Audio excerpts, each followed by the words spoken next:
Here we go. Here we go. Another day, another dollar here, Big D Energy. We're missing a few guys, but we have the professor himself, the OG of Detroit, Mr. Terry Foster, joining us here. I feel I should wear a monocle or something. Yeah, dude, you should have something, bro. I don't you don't have have a watch piece in the pocket Nah, there? I'm behind times. Well, you're not behind times because you're going to bring a whole hell of knowledge here on this Friday. As always, fish in the fishbowl. Arturo, Flint Town's own. No rule today, no real deal. No juggernaut. The boys are off doing their charitable finest, Terry, just representing Woodward Sports and Big D Energy. But you can catch us here. Thanks for joining us. If you're joining us on the YouTube channel, you can join us, Woodward Sports Network, Big D Energy on the Twitter, and also 93.5, 99.1 on the radio dial, 94.7 HD2. So, right, can I get in trouble right off the show? Yes, you met. Yeah, all right. You can't get in trouble with me, Terry. Okay, go. I'm going to go against conventional wisdom in this town. The Lions are 0-2. And I challenge people, you have to look at them in a different way. They're going to have a losing record. They're not going to win many games. But do you see signs of a bright future? I might be off my rocker or just old. I don't think they've been that bad. They gotten blown out twice in my book. But the thing I was looking for, are they fighting for this coach? Are they fighting for themselves? Do I see a team that cares more about this organization than I saw a year ago? I'm going to check all boxes and say, yes, I have seen that. Now, yeah, the defense is bad. Technically, they got blown out in 2 games. The 41-33 game in the first game, to me, with that fake comeback, it doesn't register to me. But I see guys hustling. I see guys with fire coming out their pants. They're just not good enough. Right. And that's... So it's a talent thing. It's not, because one of the things that you're telling me, Terry, is exactly what I preach too with sort of the culture. Because coming into this regime, what did we hear at a training camp from Dan Campbell? Is this team will compete whistle to whistle 60 minutes. Have we seen that through 2 games? Yes. I have seen, and a lot of people have not seen that, to be honest with them. But I think they look at it simplistically. Did you win or did you lose? But you got to actually look at the game, look at the ebb and flow of the game, and see if this team is fighting. I thought they fought against Green Bay. They did, and here's the thing. If I asked you a question, I said, do you think that Dan Campbell has the ear of his team? I would say 100% yes. He does. He does. Now, what they don't have is they don't have talent. The other thing, through 2 games, and yes, we mention it here a lot of the Big D Energy of 2 seasons, right? 34 games. This is 2 into the 34 games. But also, too, what did they say? We are going to define our identity on the offensive defensive line, right? Well, defensive line is taking some time, and we all know this, but wow. Not only Ragnow that we re-signed, who's a Holmes, Campbell signing at center, right? So this is the regime, but unfortunately, fortunately, you know, Penei Sewell at left tackle, I don't know about this, but when we run left side, it looks NFL. To me, those are small little starting spots, and it's about effort. You mentioned it, Terry. We don't have the talent. Right. The talent is not there. Right. And they're going to my thing is let the young guys sink or swim. Yep. They're finally going to play Derek Barnes against the Baltimore Ravens, and he'll probably screw up. And guess what? That's all right. Yeah. Let him get his reps. Let him, because he is the future. And so they're finally going to let him play. They probably should have let him play from day one. But let him play. Let him go get his licks. Let this be a learning experience. So then you can look back in 2024 and say, remember when the Lions got their asses kicked in 2021? They were learning. Well, isn't it different because we're used to getting our asses kicked as Lions fans, but we went through that 0-16 season and not have any hope coming out of it. So to me, there is a lot of hope there, but there's a lot of, it's not the wins and losses. It's about, do we see the guys making the mistakes? Do we see the things on tape, but then they're improving? Right? Do we see different signs? You know, the couple things that we did see is T.J. Hawkinson is a legit, tight end in this league. He's the man on that offense. So he's been so good. You know what he's been able to do? He's made fans forget that he was drafted 8th in the draft, which they were really pissed about. You don't draft a tight end that high, but you don't hear that talk anymore. That's how good he is. Yeah, no, and when you're arguably one of the top 5, there's a lot of great tight ends, obviously, in this league. But the one thing that I liked also, Terry, is the fact it seems that they are addressing. If the concerns come up, it doesn't matter if it's money. It doesn't matter what it is. I look at the Jamie Collins. There's a guy that they re-signed, and usually you try to hide a guy like that because you made the mistake financially. Instead, the Lions are going, nope, this doesn't get us anywhere. What are we doing here? Let's move on from that. And we've seen that not only in releasing a guy of his contract, but also what they did, tough decision with the Don Muehlbach. Now, that's worked out, come back in the organization. But to me, these are some of the hard decisions that losing teams that want to establish a culture identity have to do and have to go through. So I guess my question to you is, what do you expect Sunday against Baltimore? I expect Lamar Jackson to have a big day for the Ravens. I expect him to struggle in the first half because I think the Lions, for the most part, can compete with teams for a half or so. And he struggles in the first half at times, but he gets it together. I don't expect to win, but I expect a competitive game. I think people will be happy throughout the game. They just won't be happy with the outcome. No, and do you take any stock? One of the things I wanted to ask you, having you here today, is that DeAndre Swift put his name in the likes of Barry Sanders and Billy Sims, win his first 15 games, having 1,000 yards and 10 touchdowns. Does that mean anything to Terry Foster? No. Because when you looked at Billy Sims and Barry Sanders, you knew how many yards they got, but the bottom line, you could see the talent. The talent just exuded on the field. Swift, yeah, he's talented, but you don't go, oh my God, did you see what he just did? Barry Sanders and Billy Sims both, when they ran the ball, you were like that. Your mouth was open.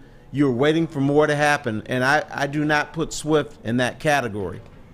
Not even close. No, exactly. But to me, it's always I'm holding my breath because it's always, is he going to get hurt? Is he durable enough? Yeah, that's why you hold your breath for Swift. Hold your breath like that. But one of the other things is you've seen a lot of football.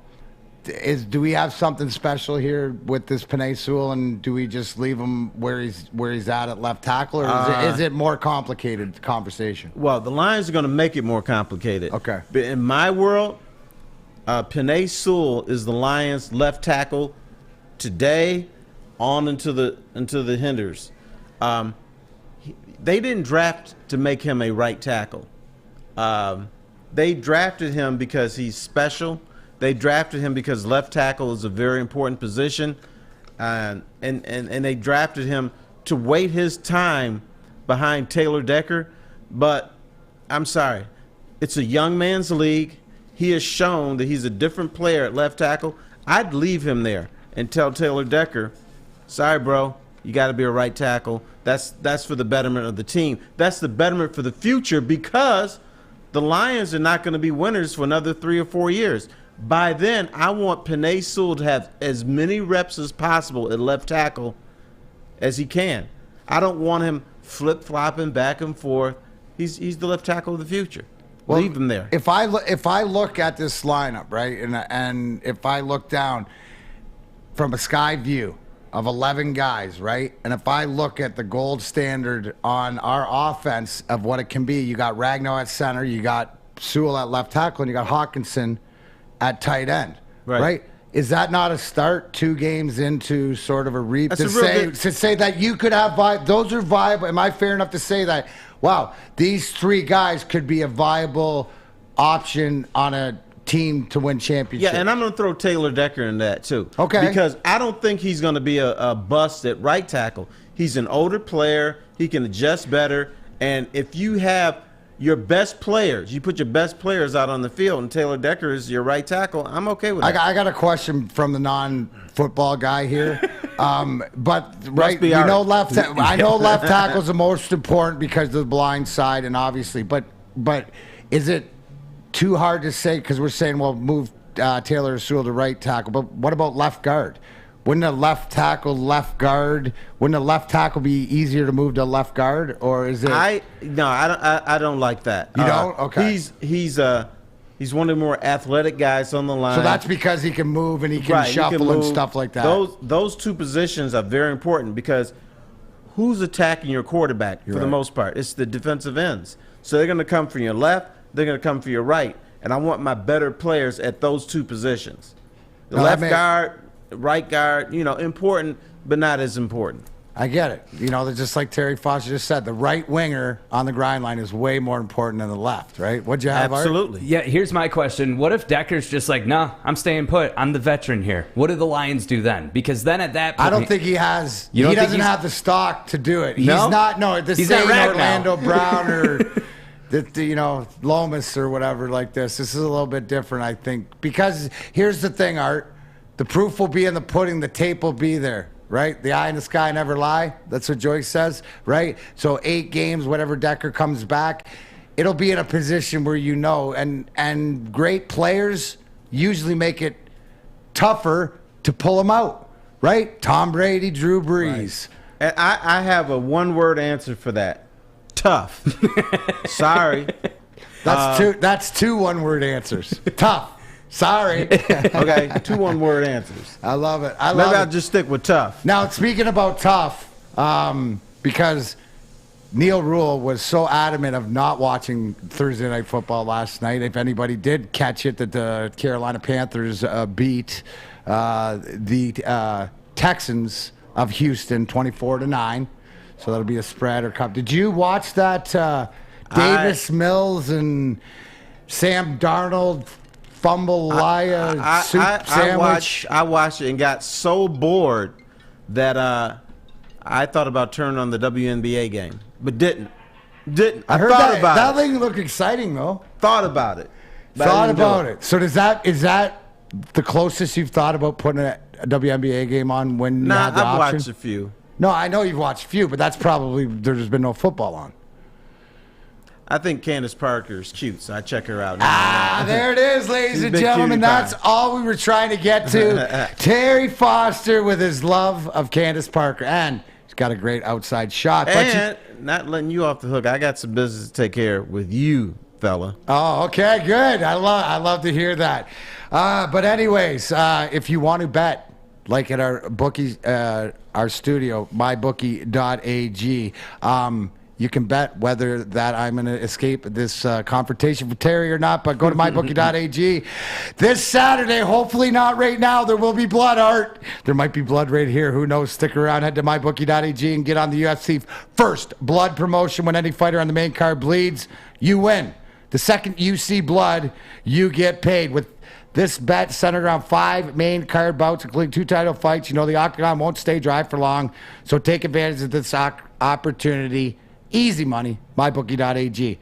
Nick Diaz, sieve, bleeds like a sieve. 3 out of his last 4 fights. In fact, he gets paid by the stitches, I think. And Robbie Lawler, leaky faucet. They got a 5-round match. Somebody's going to be bleeding.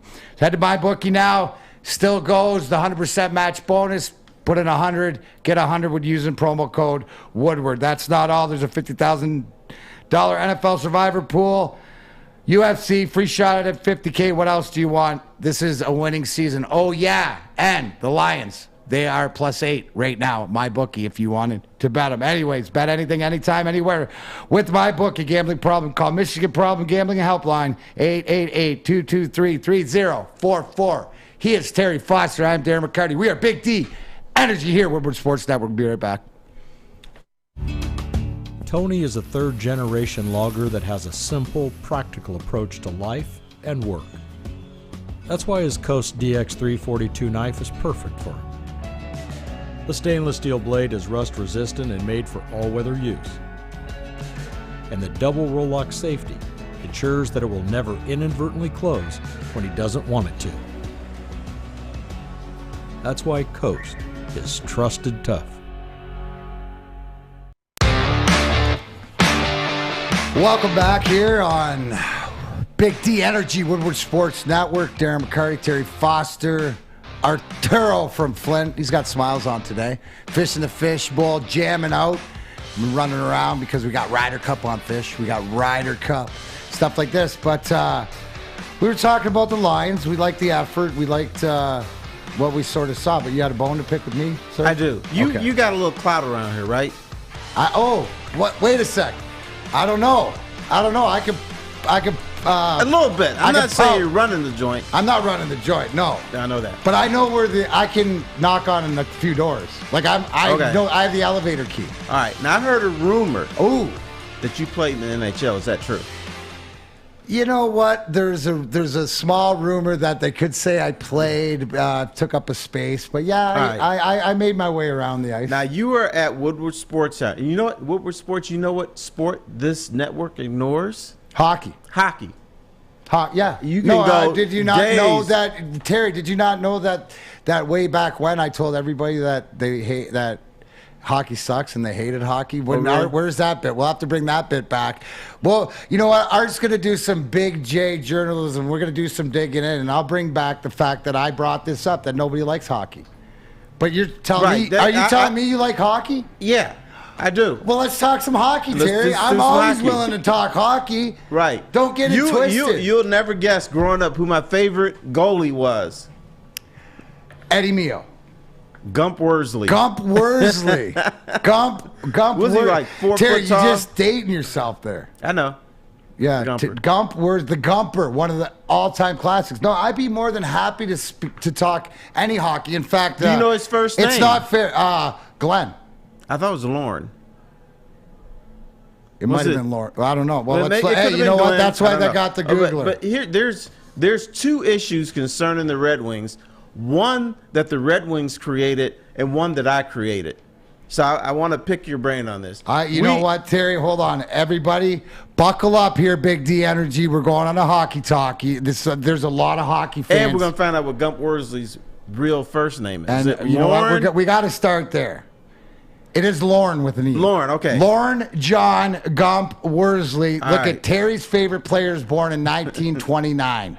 That's not the late 1900s. That's the early 1900s.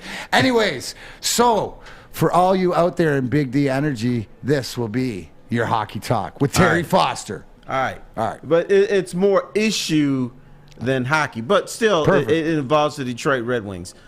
Issue one, Tyler Bertuzzi. Yes. Has said is the only wing who has not taken the vaccination, which means he cannot play in 9 games in Canada. There could be other games that he may not be able to play. And so when you read the quotes and things around the Wings, well, you know, that's his decision. I respect it. It's a personal choice. My thought is this. I'm thinking, when I start an 82-game season, you know you can't win all 82, but I want my best shots to win all 82 games. I want my best players out there. I want my best teammates out there playing alongside with me. I'd have a problem with a guy that's saying, I'm not going to be with you at least 9 games this season because I am not taking a vaccination, which it is not mandated in the NHL, but I want my best team out there. Do you believe when guys say, you know what, it's his personal choice, that's fine, I'm cool with it, but if he were your teammate, you would probably say the same thing. I have no problem with it, but deep down, would you have a problem with a guy not going out there because he refuses to take a vaccine? Hockey, to me, it's different. Right? It's the team, you know, the ultimate team sport, in my opinion, and stuff. And I can only relate it to this, and I believe that as a human being that you have your right to choose. to choose whatever it is, but there's consequences positively and negatively for your actions no matter what you choose, right? I respect anybody's decision. In saying that, in the hockey world, it's different. Now, I'm going to preface this, and I will talk about this, even preface it tonight on my WJR show, is the fact that there's certain, the way that I was, and I can only look at this as Darren McCarty, right? Because of Darren McCarty, who is sort of this situation with Steve Yzerman, and when Steve Yzerman comes out, and at the end, when he says that Bertuzzi's decision, he refused to get it, and he ends his, and Steve Yzerman, to what he means to me, is the fact he says, well, I got it and my family got it. That's all I'm going to say. To me, Darren McCarty, the person here who has been sort of raised by that man or has been a huge influence, I get along with it because you don't really have a choice. Somebody asked that back in the 90s or whatever. If it was get in line to get a shot or get whatever like this and everybody was, all the teammates were doing it, it's a team mentality. I think in hockey, it is different, so it would be tough. Because you got to go, for lack of a better term, to go to war. And if I got to get into, if I don't know that everybody's all in for the Lemieux incident and somebody's not 100% committed because they can't be there or anything like that, you're going to war without all your guys, to your point. You're trying to accomplish something. So the issue that I have is the fact that Bertuzzi re-signed a contract.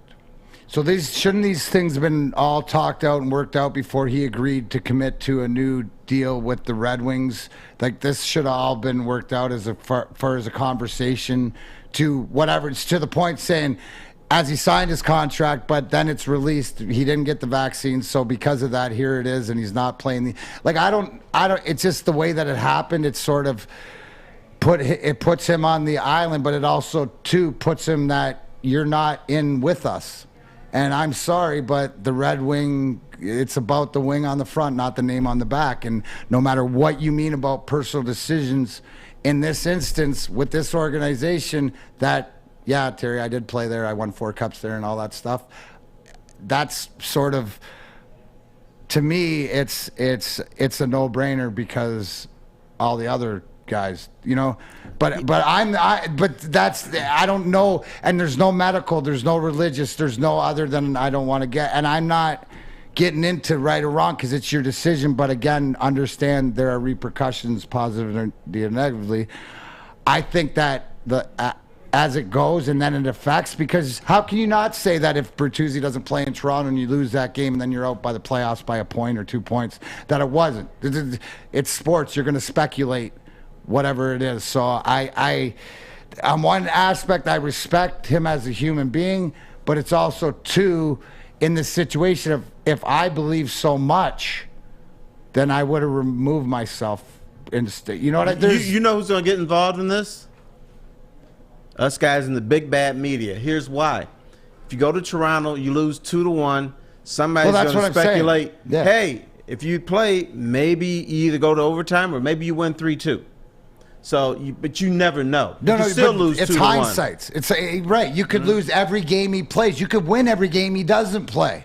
That's reality too. But the point is when we're talking about, and we started this show talking about the Lions playing 60 minutes and playing hard and just not having the talent. This is opposite. This is like, and I get it if it's personal, but if it's that personal, then don't play hockey at all. Like, remove yourself. I think that's the situation. It's unfortunate, but and again, it comes down where we're talking about specifically the Detroit Red Wings and whatever. This is one of those things where you're either in or you're in the way, and it's one of those life decisions. So it comes. Make that. I get that if you believe that so much, because I sort of, I don't know, man. It's such a tough decision, but at the end of the day, because everybody else is that's the team guy I am. They're all in, I'm in. Let's go. And you know what? I'm the one, if anything pops off, goes bad and whatever, that I'll be saying in the next life, I'll be telling, don't think I'd be telling Steve Yzerman and Drapes and all that. I told you so, I told you so, I told you so the whole time. But big deal. I'm in. Like, that's just the way I'm wired. Right. So I respect anybody else who has their why. Don't tell me, right. Tell me your why. That's my why, because these are my guys. So I'm going wherever they go, and if that's what they decide, then let's do it. Right. I'm not sure if you could have made an issue prior to the contract. The athlete wants to get paid, so he's not going to sit out the season unless he really, has some injuries or he mentally doesn't want to play. I understand. And the organization is going to say, we want you for all 82, but what can we do? We can't force you to take this vaccination, so we'll take whatever we can get. You're kind of stuck in that situation. That's the crack in the armor. That's what every organization that you look that can't win a championship in any sport, because there's always these fine line cracks, because you know what, guys aren't committed to doing whatever it takes to win, and unfortunately this might be whatever it takes to win. Right. Now, but I understand. You got to. There's the political way. There's the way that it has to be above board. And here's the one thing, right? And the biggest issue is that he's on an island by himself. He's the only one. It's not like there's half the team. There's 5 guys. There's a conversation. So it's not only the decision that's been made by the organization, but it's by his teammates. And it's the guys you got to go to war with, and your brothers and stuff. So. Should one of those brothers talk to him privately or just leave it alone? I think they have. I think everybody's tried. When Steve Yzerman, you tell me, Terry, when Steve Yzerman comes out and says there's one guy that refused to get it, that's Tyler Bertuzzi. Right. Steve Yzerman doesn't call guys out ever. Right. And he's also calling them out when he says, I took the vaccine, so is my family. In other words, he's saying it without saying it. He just said he just told Darren McCarty if anybody has any, he spoke to me with that, right? Like I received that message from Steve the way that Tyler should have, but he doesn't. When you're not, you understand. I'm nepotized. I'm inside. I'm as drinking the Kool-Aid as anybody, right? But. That's what it is. You want to win, or you really want to win. That's the bottom line. Not meaning it, but what is your commitment? And no, that's true. Everybody says I want to win. It's not what you say; it's what you do. Terry, you're sitting here next to somebody that will tell you that you can accomplish whatever you want in your life. It's all priorities. Then when I got to tell you what priorities those have to be and what you have to give up. Man, people are like, I ain't giving that up. Okay, well, you can't get to where you want to be. So that's about it right now. We're going to go into the fishbowl because I don't know if it's hot or if it's cold, but no matter what it is, Fish, what you got? All right, time to talk about Northwestern Tech, everybody. Hey, you might need to turn your heat on for the first time this weekend because we're going to have lows in the 40s. Fahrenheit. What? 40-degree Fahrenheit, about 7 degrees Celsius. Northwestern Tech, but Northwestern Tech doesn't discriminate about degrees. Northwestern Tech started a new career in an industry that's always essential, the heating and cooling industry. Fish. You don't need heating and you don't need cooling in the... Fish, 40 degrees is 4 degrees, but... Okay, well, it's approximate. Right. Double add 32, but it's okay. It takes a Canadian to teach you Celsius. It's all good. Good job, Fish. Thank you, I appreciate that. So Ryder Cup, by the way, I'm loving it. Live. Learn more today by visiting northwesterntech.edu. You're watching the big... Okay, you thirsty little spin goblins. I want you to pedal into the next dimension. Spin it! Spin! Spin! Uh-oh! Carmen's falling behind. Let's give her the hiss of shame. Spin! Spin! Spin till you bleed! Don't ride the bike of shame. Come to Planet Fitness and find your own lane with tons of equipment, free fitness training, and no hissing. Join today for just $10 a month. Welcome back to Big D Energy. Darren McCarty, Terry Foster here on this fine Friday, which Fish sounds like it's going to get freezing a little bit. Do you like this? Does this weather mess with your body as you get older and stuff? Like, does hot and cold or... No, not really. No? Extreme cold, yes. Yeah. Extreme heat, yes. Now, this time of year, I thought you were supposed to get allergies in the spring. I get them in the fall. Really? Yeah. I don't know why, but that's just me. But that's that's pretty wild. I just brought it up when Fish says we're getting down to 40 degrees. I mean, last night was the first time I actually looked for the heater in the garage. I better find where that thing is. Right? Like the location is okay. Right. The heater's there because I think I'm gonna need it here in a week, the weekend or so. So shouldn't that's the best part about Ford Field, right? Yeah, 72 degrees every time. 72. Except, I think if it's extreme heat outside and you get a bunch of people inside, they can't keep it at 72. It'll creep up to 80. And you can tell? Oh, yeah. We're just a little bit off topic. We're talking Lions here. Where's your favorite spot to watch a Lions football game? Do you have it, or maybe the question is that any of the buildings, did you have a favorite spot? Not at Ford Field, or not at the Silverdome, because I went mostly to the Silverdome. Probably at home on my couch. Yeah, because as being a member of the media, I got spoiled. When I want to use the bathroom, I want to use the bathroom like right now. So we had the bathrooms in the press box. We didn't have to wait. It's difficult to go into the stands and watch a game, pay a ton of money for your food, wait 15, 20 minutes for your food, wait 20 minutes for the bathroom. I get spoiled. So I'm like, I'm not doing this. As you should. As you should. Speaking of the Lions and speaking of being spoiled, and I can't think of a better segue, on Fridays, this is very important to us. Thanks to our buddy Ron Cyrus and the people at the Michigan War Museum up 75 there. But we do the hometown hero, and the hometown hero this week is U.S. Marine Corps Colonel retired Mr. John Barrett. Colonel John Barrett was born and raised in Metro Detroit, graduated from Bishop Foley High School, Troy, Michigan, received his Marine Corps commission as an officer in May of 1992. Terry, I thought this was really cool because I started my professional hockey career in the fall of 92. So when I read this about John, it sort of hit home. John's primary service was in the intelligence field, and he was deployed in Iraq and Afghanistan 5 times. Lived in Japan for 3 years and served in multiple countries throughout the Pacific as well as South America and Europe.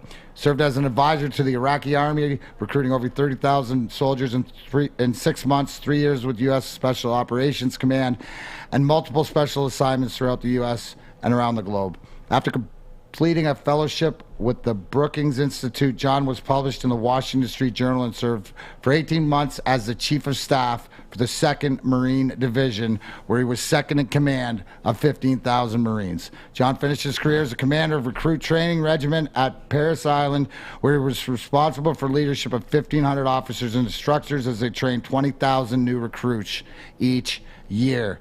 The assignment he is most proud of is his nearly 29-year marriage to his wife, Gretchen, and his 3 children. For his exemplary service to the United States, John has been awarded the Navy and Marine Corps Commendation Medal, the Bronze Star, and 2 United States Legion of Merit Award. With nearly 28 years of service to our nation, Big D Energy, proud to have United States Marine Corps Colonel John Barrett to join us, and he will be our hometown hero at the Lions game on Sunday. Welcome to the program, John. Thank you for spending some time. Hey, thank you, Darren. So how you doing, bud? So what's everything like? What is this opportunity to go down to Ford Field? Obviously, tell everybody a little bit, your sports fandom here.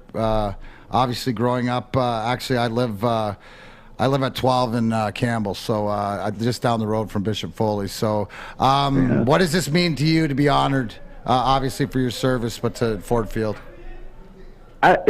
It's pretty cool. It's not something I asked for. My wife knows I don't like a lot of attention like this. I prefer to let the young Marines and soldiers get the attention, but I'm getting into it. It's for my family and friends. We got a lot of people rallying there on Sunday, so I think it'll be a lot of fun. John, one of the things, especially when you're on a plane or something, there might be a soldier on the plane, and when they leave the plane, people say thank you for your service, or they might clap for them and everything. And sometimes the soldier seems a little embarrassed. It's like, well, this is what I signed up for. You don't have to do that. Do you fall in that vein also, or do you appreciate when people say thanks for all you've done for our country? That's a great question. I have learned to appreciate it. I think when you see a soldier or a service member behave like that, it's probably because they're humble and they're not seeking the attention. So they do get a little embarrassed. But, you know, I learned this from a young Marine in the last couple of years. I now reply, thank you, you were worth it. So that gave me chills. Thank you, you were worth it, which I think all of us as civilians appreciate that. Here's the one thing. What is the do you make it to a lot of Lions game? Do you make it? Are you you know, being a sports fan? Obviously, we all are in the same Lions fandom, but do you see something with this new regime or Dan Campbell? Because to me, Dan Campbell sort of has a military mindset, just about having to do the work. You know, it's about hard work to getting it done. Do you see some bright lights with what they got going down Ford Field? I definitely like his personality. I mean, it's probably too early to tell, but I think he probably does bring some discipline. You can just tell the way he carries himself. So that does say a lot about him. He seems pretty decisive. I like the way he approached the preseason and defended some of the things he was trying to do. He wasn't trying to win. He was trying to figure out the team. And I thought that was a good approach. But I tell you, we've been watching the Lions everywhere we've been. I haven't been to a game since 1998. I mean, it's hard to get some of the games when you're living in the Carolinas and in California, but we ended up getting that sports package so we could watch every game. My wife is a fanatic when it comes to the Lions. Love it. And I hadn't been to a Red Wings game since 1999, and then we tried to go to one in Raleigh, and that was the first time in 19 years that the ice melted and they didn't play. Get out of here! Wow. We drove all the way up. We drove all the way up there to watch it, and then stayed in a hotel, and they called the game about an hour. So have you been to LCA yet? I have not. Okay, well, they're done. We'll put that on your list. We'll have to knock down all these great things. One thing that I always wanted to ask, and obviously you are a leader of men, sir. Is there, and like you said, thank you for your service, but you mentioned it about a lot of times I think that the people that are in the shadows, the guys like yourself that have done the work, that have seen things from a different level, that have the experience, is there any advice or anything that you can say to, fellow Americans and people out there about, the faith in this country, or what you've seen and whatever else, through the good and the bad? But at the end of the day, it's about the people, and it's about recognizing people like yourself, and because in recognizing you, it recognizes everybody who you are about, and trying to get that. So is there anything that any words, or I love the fact that what you said is thank you, you were worth it. That means a lot, I think, from anybody. But is there any other little bit of advice you can give to us here? Yeah, I'll tell you this.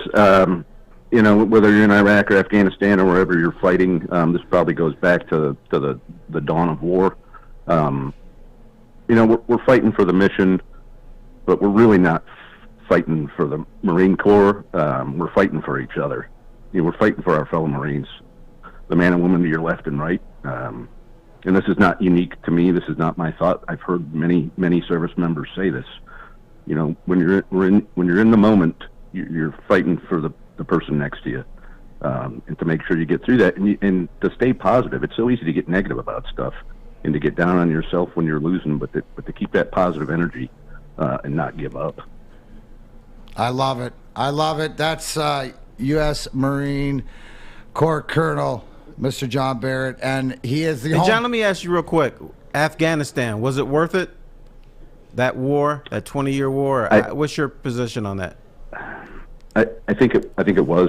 Not to get too deep into it, but I think it was worth it. I've lost some Marines over there. You can never get that back, but I think what we were doing on a small scale was definitely worth it, and we could have sustained it.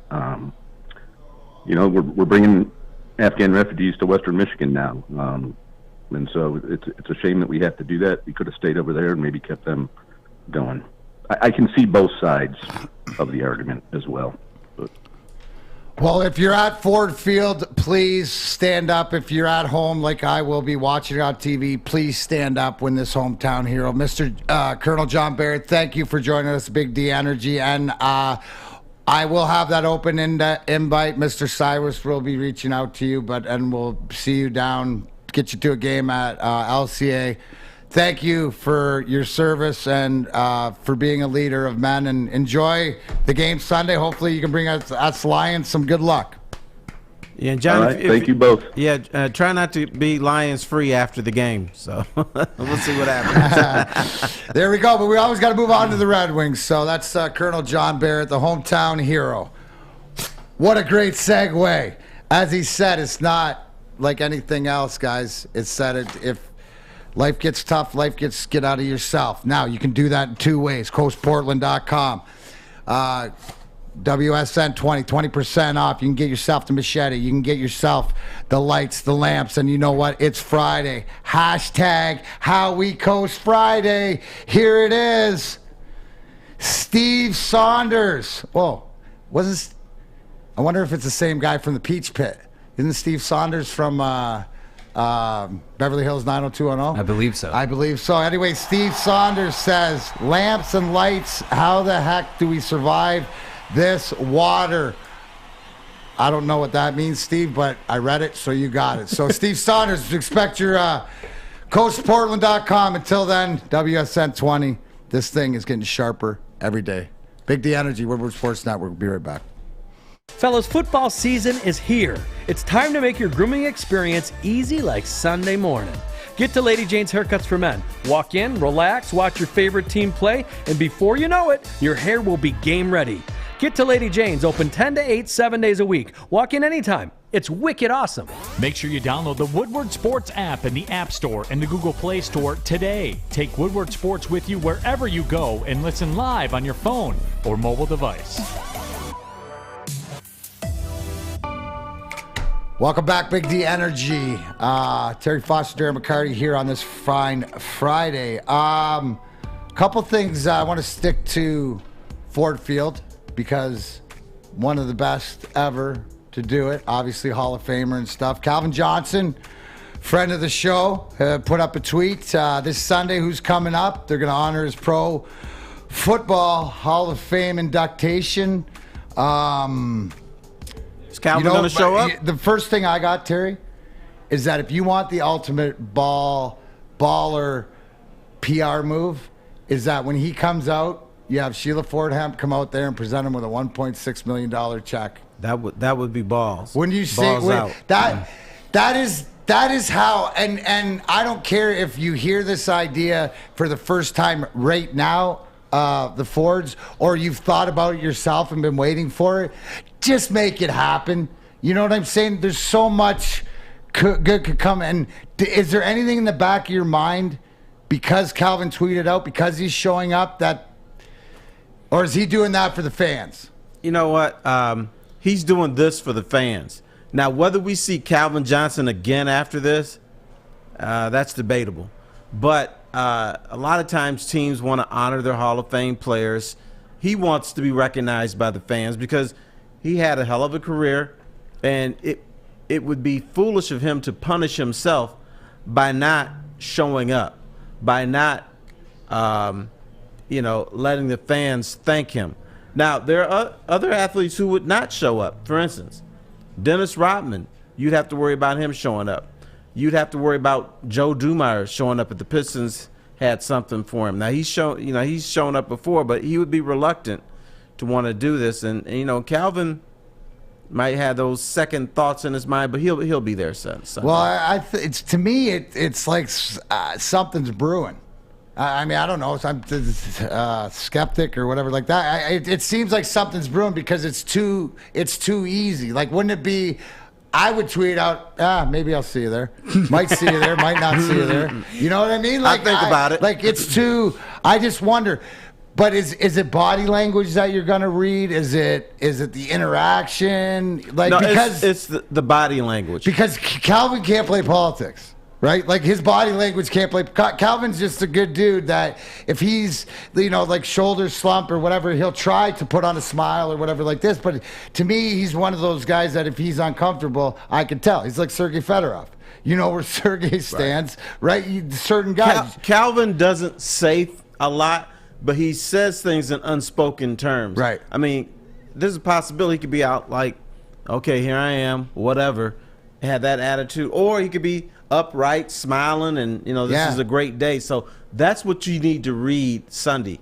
Yeah. And maybe, I'm not saying anything, but maybe they had some type of an agreement that we don't know about. Well, Who knows? that's the sneaky snake in the back door, which I hope it happens. Did you? Go ahead, Art. Yeah, I never would have thought I would say this, but I'm actually agreeing with Maz because the other day he said... Whoa. I know. Repeat that. I know. I can't believe I'm saying this because I'm actually agreeing with Maz. But he said that the Lions need to pay Calvin $3 million, and I say, yes, interest on that. 1.6, make it $3 million. Pay the man. Double. You know what? It's always great because Maz is so good with everybody else's money. Just give him, he gets $3 million. Give him an electric truck. Get him a Yugo. What? That's ridiculous. Because that to me that would not, because you come out there and you pay the one and say we're good, we're even. It's sort of like coming straight on a debt. Right. I get the interest and stuff, but that's called a bookie or a loan shark. Maz right. The bookie. We stay away from those. Right, and don't make him jump and dance for his money. Right. Where he has to make appearances, he has to do this. That's such a joke. Yeah. Calvin Johnson did a lot beyond his contract for the Detroit Lions. And here is the issue that some people don't understand. Down the road, when a free agent is maybe thinking about the Lions and somebody else is offering the same money, that free agent's going to think, okay, Barry Sanders left pissed off, didn't get paid. Calvin Johnson left pissed off and didn't get paid. Why should I go there? As opposed to Barry was pissed off and it looks like they're working their way back and, they paid Calvin his money on TV at his Hall of Fame game, which by the way, what have you done for me lately? If people will forget 40 years up until the last 10 or 5 when good things start happening, and it consistently happens not only on the field, off the field. Art, do you have a picture of Calvin's Hall of Fame ring? Yes, we have a couple here. I mean, look at this thing. It's beautiful. It's beautiful. They got wide receiver on one side, and then on the other side, his name with the class of 2021. And they engraved the inside of it, too, which is pretty nice with the number. So is that the 349th person inducted? Yes. That's pretty cool. But you know what's cool about Hall of Fame rings? They're wearable.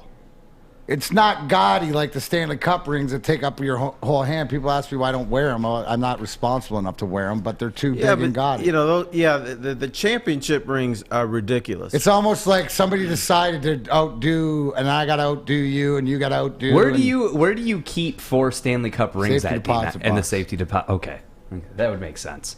I just figured maybe you had them in the garage laying around somewhere. You had mentioned you got to clean up your garage, so Art, I have to listen. Half the time, it's preventing myself from messing up, right? So that's the surrender. You just don't even, right? You just Google. Hey, you want to see them? Google the rings. That's what they look like.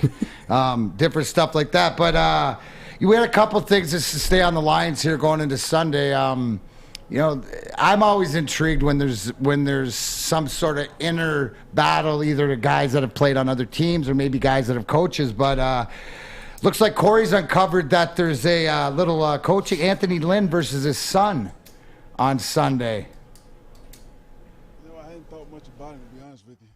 But he's public enemy number 1 right now.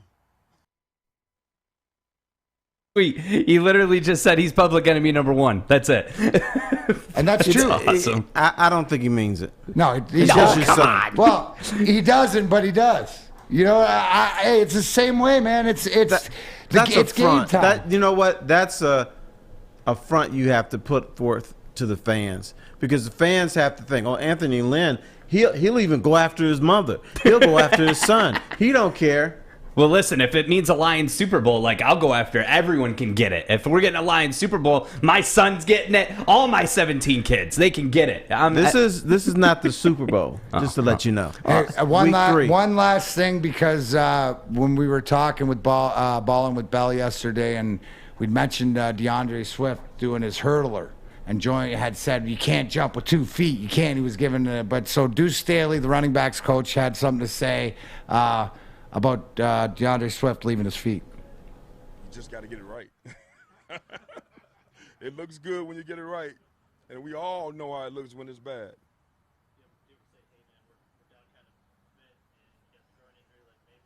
Nah, I'm never going to. Nah, you can't hold him back like that. He's out there. He's doing that. Apparently he's seen something, that all of us didn't see, and it worked once again, and you don't want to hold a guy back like that. I wanted people to hear that, because a lot of times when you listen to Joink talk about the running back, about in there at the end, what you heard Deuce Staley say, no, I ain't going to restrict him. Once you get in the open, we've heard Joink say it, then once you see grass, it's a free-for-all. Like you're go out, you have your system, but you got to run. So it's pretty cool to be able to hear that and hear it from the running backs coach. And did Deuce Staley not sound like Joint when he went, you got to get it right? Because we know it looks bad. So that's that's sort of the common theme, but it's also like watching Pavel Datsyuk do a deke, right? And undress somebody, and you go to try to do it, and you almost break your neck, right? You leave that to the professionals. Right, but I hear a lot of coaches say, don't do this, I don't recommend it, but I think athletes like to show spontaneity sometimes. If you get that opportunity, you want to show that you got some moves, you want to, you've got to do something special to beat this guy that wants to kill you over here. So you jump over guys, you do a spin move, or you do something else that a coach has probably told you don't do in the training room, but you do it anyway. Yeah, no, exactly. It's push the envelope. And a lot of times as an athlete, you'll push to see what you can't do, right? Or what you shouldn't do. A lot of times it's don't ever do that again. Right, like that's the you're going to make a mistake. In hockey, it's a lot of the times it's making that simple play. How many times do you watch a game, and even whatever level, but even the NHL level is where the puck doesn't get out by an inch, and then it's in the back of your net. So those little things like that. So I think these little intricacies of when the coach tells you, goes, well, he's going to find out the hard way. Like some of the things is like you're going to come down the middle with your head down one time. Right? You're going to get lit up one time, then you're going to learn not to do it again. So, or you learn how to do it right. So I think that it doesn't really, it doesn't matter, but we all know that when it doesn't work, but there's got to be creativity, and especially in football, what separates that, right? Because everything's on tape. Correct. Yeah. So somebody's always watching your tape. You got to show them something different. You have to differentiate. How am I different than this other dude that ran for 850 yards and I ran for 852 or something like that? So if you want a job after this team is done with you, because at some point they're going to be done with you. So you got to put something on tape. Here's why I'm special. I'm a good guy. I work hard. You got to show that all the time. But you brought up hockey again, which we don't talk about on Woodward Sports. One of the criticisms of your team, you know what it was? You guys overpassed. Particularly on the power play. Oh, what are you looking at me for? I was cheering for the bench. I was telling them to shoot, right, or home, or up front of the net. Yeah, but isn't that sports? You're always gonna, right? You're always, but wouldn't you I don't know. Aren't you gonna overpass when you got Brett Hull or Brendan Shanahan or Fedorov for a one-timer or Lidstrom at the point? I mean, like a lot of times when you have all those Hall of Famers, it's, no, you go ahead. No, you go ahead. No, you go ahead. But you're right. But that's a bad problem to have. But that's like the different thing is remember, and I'll bring it back to the most frustrating thing is Homer out front of the net, right? So you remember the lockout year, right? Or not the lockout year, but when we came back in the year that they had the blue paint. Remember the thing about if your puck went in, you went into the blue paint with your skate or stick before the puck did, and then they disallow goals, right? Right. So Thomas Holmstrom that year had 15 disallowed goals, and I think like 5 of them were on Brent Gilchrist and stuff like that from being in the crease. And then I just bring it up because they make that rule, and then the end of Brett Hull's goal for Dallas to beat Buffalo was a controversial goal. should not have been allowed. But I mean, like that's the ultimate shenanigans as it is. But I don't know about you, Terry. Hungry. Are you hungry? I'm very hungry, and I'm hungry for some Papa Romano's. Oh, we got the good one up there. Yeah, the good one. That's right, the handcrafted pizza. They got all the Detroit favorites for over 50 years. House-made dough, hand-cut veggies, fresh cheese. That's what makes the difference with Papa Romano's, all right? The same quality goes into all their pizzas, salads, subs, and pitas. Order now at paparomanos.com. We got more Big D Energy right here on Woodward Sports. I'm looking to bring on another HVAC tech right now. We're recruiting 5 to 10 techs a month. We're looking to grow and expand. Every new tech we hire is from Northwestern Tech. The hands-on training is fantastic. They're always my first call. We love hiring Northwestern Tech grads. They come out trained and ready to work. Our program is only 10.5 months, and our next classes are starting soon. So why wait? I'm looking to hire a graduate of Northwestern Tech. Northwestern Tech. Northwestern Tech. Northwestern Tech. Here we go, Big D Energy T-Foss, DMac here on a Friday. Talking about the lines going down to the game. Thank you to our guest, Colonel John Baird, who is the hometown hero. Get down there, give Calvin some love. He'll be showing off that Hall of Fame appreciation, hopefully picking up a smooth 1.6. Ching ching. Where are we going after, Cal? Where are we going? That's right. Have to pick him out, call him. Call me, bro. Anyways, but it's time. Yeah, Saturday, tomorrow. Michigan. Right. Michigan State. You know what's happening in this town? Michigan and Michigan State both 3-0. They've played some Power 5 teams and some bad teams too. The thing that I love in this town, because it shows that there's a rivalry between these two, no matter who Michigan State beats, the Michigan fans say, "Oh, that team stinks." Oh, and then that's always the way it is.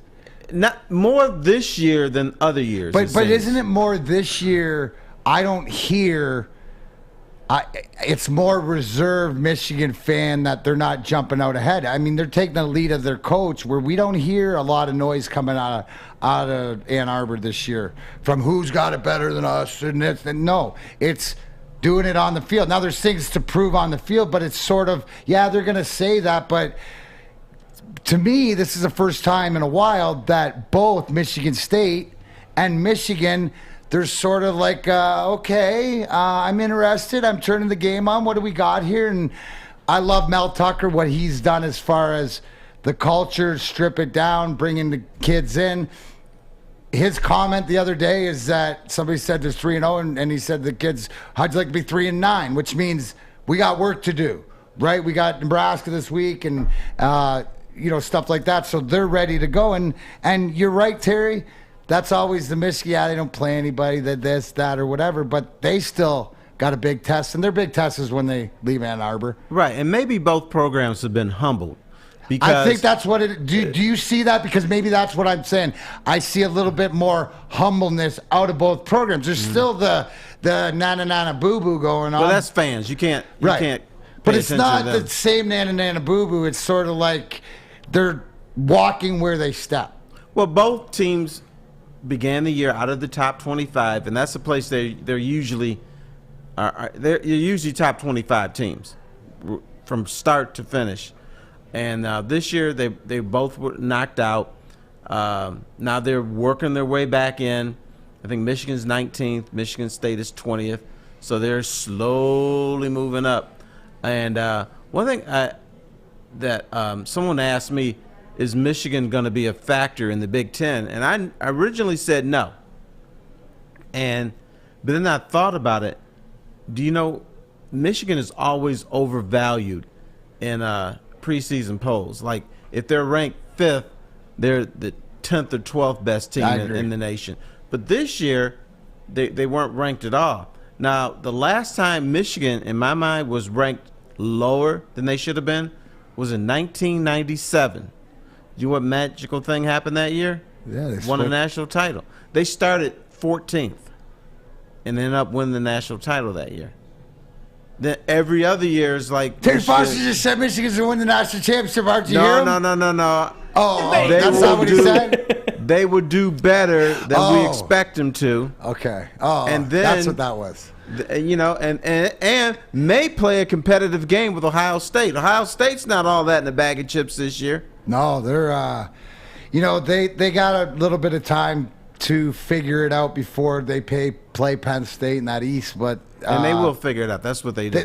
That's what they do. But I mean, chink in the armor, and anytime there's chink in any armor of any sort of top team in college or pro, when we see somebody slide by there saying there's a chance, it's something different because we haven't seen that out of Ohio State, what Oregon did to Ohio State. So, I mean, to me, it's exciting. It's more of I'm not worried about what yard work I have to do. I'm more worried about what the 3:30 and the 7 o'clock game tomorrow night is in Michigan State. I like my football like this.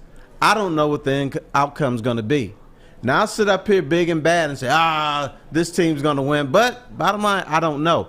But the last few years, we've all known Ohio State's going to win the Big Ten. Right. This year, we don't know. And I like it better that year. I like mystery. I like question marks. You know what, I do too, and it's sort of like, do you feel that sort of same way throughout college football? They're always talking about the 4 and expanding it to the 8 playoffs or 12 playoff teams, but this year, usually going in, it's going to be Ohio State, Clemson, whoever else that's used, Alabama, obviously, stuff like this. Do you think this year we might see a team or maybe 2 teams that we haven't seen? Is this a Georgia year? I sure hope so. But you know what? But Georgia is sort of part of that crowd too. You're right. They're just underneath. They're like 5-6, right? Right. Like they're like the 5. They'd be the perennial 5 to 8 team that slips into the top. But hopefully that Alabama didn't. They look normal. What? They look normal. They look normal. So, right. So is this the year that maybe there's an upset in college with everything else? Who knows? But I think that you made up a great point. All this we were talking about Lions. We're talking about football around here that you're excited to be entertained about, at least to look. Whether you're watching MSU for Walker, whether you're watching to see if McNamara could throw it 10 yards down the field, whether you're seeing if whatever it is, you pick your poison, but there's an opportunity to watch. And I think that's in all of our sports. Name a sport team down here, Terry, and there's a positive that you can build from it. Dude, right. Year ago, you couldn't do that. I still think Ohio State will win the Big Ten. I do too. Because normally when a team gets off to a rough start, they say, well, we just got to clean things up, or we got to do this. Ohio State is revamping this entire defense. It's changing everything about the way it looks. So it's prepared to look bad for a few more weeks until they can iron out the kinks. But they know bottom line, we're in it to win the Big Ten. We're not in it to look good. We're gonna change everything because second place isn't good enough for them. And at Alabama, you got Nick Saban, who's nuts. He'll figure something out, and so Alabama might become Alabama again before the season's over.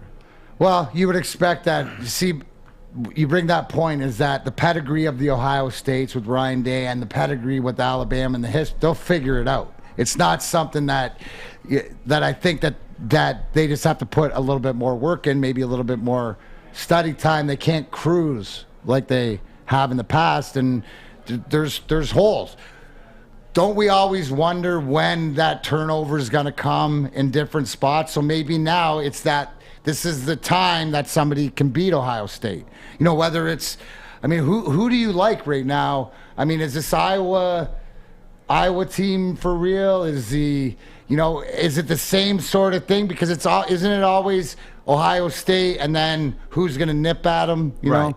So I think you're right, Terry. If I was a betting man, which I am, right now is to say I'd still go with Ohio State, but it's closer. But still, we got to turn the game on and watch, right? This year we got to watch the game because Michigan State could beat Ohio State. Probably won't, but could. Michigan could beat Ohio State. Probably won't, but could. They're going to be in the game. It's not going to be 42-7 or something stupid like that. It could be what I call a competitive game. 27-21 with 8 minutes left in the game. Let's see what happens. You know what I'm saying? And tell me if you are on the same thought process I am.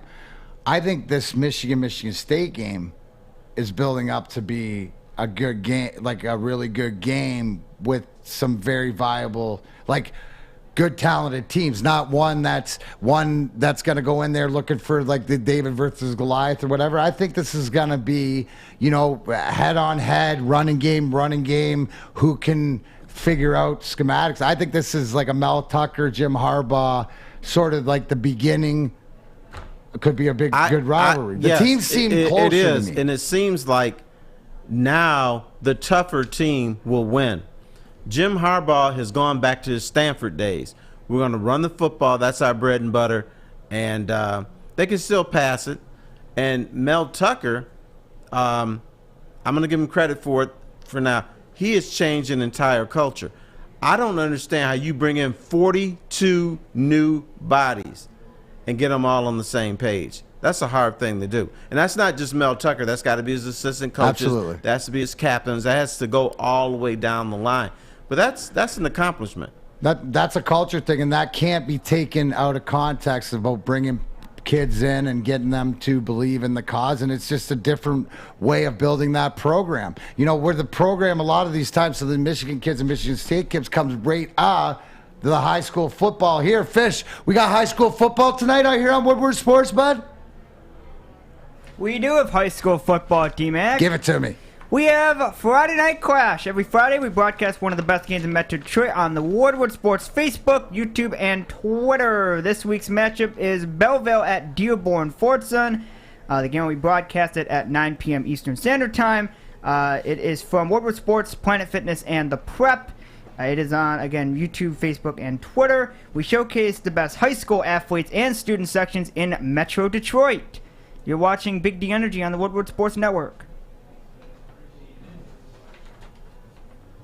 Would you like to win a custom-built chopper while helping our veterans at the same time? Then watch us return this bike into a one-of-a-kind classic chopper. Watch the Call Sam Chopper Shop on our social media channels and get your raffle ticket today at callsam.com/chopper shop. Hi, I'm David Hall from Hall Financial. With historically low interest rates and 5-star service, you could pay your mortgage off faster without increasing your monthly payment. Get started now at 248-308-5000 or chat with us online. Callhallfirst.com. Here we go. There it is. Welcome DCFC Friday. That is Capo Ron in the middle, joining Terry Foster and I. What up? What's up, buddy? How are you? I'm wonderful. How are you guys doing? Well, hold on a sec. I got to. If anybody who hasn't seen, Darren wants to sing to you. I'm rocking. No, Ron sings to me. I'm rocking. Look it. I got this absolutely beautiful scarf at the DCFC game, right from the Capo man, Ron himself. He handed it down to me off his ladder, but I reached into my wallet. I have the Hell's Hymnal, right? Now, this has got the 20 songs that you guys sing. Now, anybody who's not familiar with Detroit City Football Club, the greatest championship team in Detroit right now, but led by the Northern Guard. Now, Ron is the capo of that. Can you explain what the capo does? And other than me just saying that you stand on a chair and scream at people the whole game, but can you tell people what it is that you do down with DCFC and how you're involved with the Northern Guard? Absolutely. Can you guys hear me okay? Just want to make sure. Yes. Yep. Cool, awesome. So basically, I'm just one of a few capos. We have, I think, 8 to 10 of them right now. Basically, what we do is we try to foster the exuberance, the love, the passion that all the fans for City have, and we just kind of get up on our stands and just try to lead the chants and try to get that entertainment going. And some of us on the fence line, so there's basically 2 different sections in that section. Darren, where you were at, the fence line, that's basically for talking smack. Everybody in the stands, what we're trying to do with the megaphones is trying to get them to sing and create that atmosphere. So it's kind of how it works out. So, like, I'm looking at all these songs, right? And then you have to understand, okay, people, this is, we're in Detroit, we're in Hamtramck, Keynote Stadium. This is where the adults, even though there's kids on the other side, but the adult section. So where do all these songs come from? You know, like, I'll give people an example, like Just Can't Get Enough, which is sung to the Depeche Mode, Just Can't Wait to Get Enough. You got that one. You did. Which one you saw on my Twitter the other day where we were doing... Oh, yeah, Tetris. Yeah, we're doing Tetris. Tetris, and then we go side to side. And, like, Terry, it is unbelievable. Do you have a favorite one, or do you guys create these, or how do they come about? So it's kind of a mishmash of everything. We have a few people who created a few of the chants. City Forever was created by one of the head capos 2 years ago. So, you know, it's just kind of like a collaboration of ideas and people bringing up different stuff like, hey, can we use this? Or, hey, you know, some club in Europe is using this chant. So, you know, what do you think about applying it to City? I've tried coming up with a few chants. Apparently I'm horrible at it because they never make it. Yeah, it's pretty much just a collaborative effort for everything. I love it. So how long... Yeah, my favorite... Yeah, go ahead. My favorite is Tetris because it gets everybody going, and you know they can just move around and kind of work off whatever you know they need to work out. So I'm sure you're not a bad lyricist. Probably yours is just a little bit before their time. So it's coming down the road. That's the way you should look at it. Yeah, no, I'm trying, Terry. I'm really trying to look at it that way. You know, Bob Denver is apparently not a good. If anybody could get it, bro, if anybody could get Bob Denver, Rocky Mountain High or whatever into the Northern Guard, it would be you, bro. But how long, like, how do you become a capo, and how long have you been a supporter? There it is. Look it, there it is. Ron is not 8 feet tall. He's on a ladder, but that gives you just, and that's just the one section. So that's from the drums down, right? I'm going to have to go for a walk next time I'm there, a little bit into the depths. You kept me into the mouthy swearing section. I like that. And the smoke. But how long have you been doing that? And how did you get involved not only with like DCFC, obviously all you Northern Guard to be a part of it, but you're huge supporters of the city and this team and stuff like that. Talk a little bit deeper of that love. So my first match was 2015. It was one of the last matches that City had at Cass Tech. I missed 2016 due to life, just a lot of things going on. Started going back in 2017. And at first I sat on the other side, which is called the family side. You know, you don't have to stand up if you don't want to. You don't have to chant if you don't want to. You can just watch the match. But after like 3 matches on the family side, I decided to go to the other side and hang out with all the crazy people. And then in 2018, started helping out around with Smoke, trying to help out with TIFO, which is all the banners that you see around the stadium. And then in 2019, I saw one of my buddies up on a stand and yelling through that megaphone, and you know, just seeing how much he was getting people to love the club as much as he does. And another one of the fellow capos was like, try to get up there. And I was like, all right, cool. And then that was 2019. And then 2020 happened. And then, we wanted to go full bore for the club again in 21. So. Well, I think that you guys have done a heck of a job. I'm transparent and I've been talking to you guys and trying to figure out a way. How do we get that vibe in Little Caesars for when this Wings team? I said, well, we'll have to tame the songs down a little bit, but we got a few ideas. But until then, yeah. But if they went to Little Caesars, they kick them out. No. They kick them out because in pro Terry, sports, I understand everything that you're talking about, but Terry, under certain special accompaniment, under trying to accomplish what I'm trying to accomplish, well, you know what? We all might get kicked out at Little Caesars then. That's what I'm saying. I'll be completely honest with you guys. besides, we are professional, Terry. Detroit City FC is professional. I understand that, but you're professional with fun.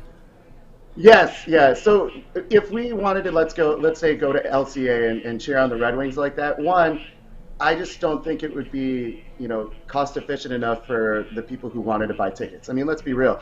Going to a match at Detroit City. You guys are all 100% right. So, you're all 100% right. But you know what? I'm not talking about these rules and stuff. But even, how about this? Because how about outside? You know how we saw with the Tampa Bay Lightning down with all the things outside. We have a TV outside. I could imagine outside during a playoff game where they can't corral you. The one thing that I realized, and Andrea, who's head of the Northern Guard, that the Northern Guard and Darren McCarty, why we get along, because you know what? We're feral cats. Right?